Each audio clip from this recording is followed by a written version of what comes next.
พายุทรายได้พัดถล่มภาคตะวันตกเฉียงเหนือของอินเดียเมื่อช่วงสุดสัปดาห์ที่ผ่านมานะครับส่งผลกระทบต่อการจราจรและทำให้อากาศหนาวเย็นลงด้วยครับพายุทรายได้พัดถล่มเขตปกครองตนเองซินเจียงอุยกูและมณฑลการซูทางตะวันตกเฉียงเหนือของประเทศจีนเมื่อคืนวันอาทิตย์ที่ผ่านมาครับ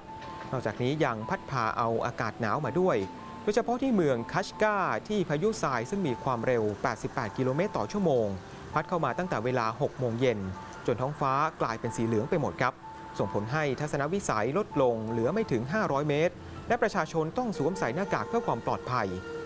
ประชาชนคนหนึ่งที่ได้รับผลกระทบบอกครับว่าเมื่อ 2-3 วันที่แล้วอากาศยังอบอุ่นและมีแดดออกแต่ตอนนี้อากาศหนาวลงมากจนต้องไปหาเสื้อผ้าหนาๆมาใส่ขณะที่ล่าสุดครับสำนักงานพยากรณ์อากาศรายงานว่าอุณหภูมิในซินเจียงและการซูจะยังคงลดลงอย่างต่อเนื่องจนอาจทำให้มีหิมะตกได้ในวันนี้ครับ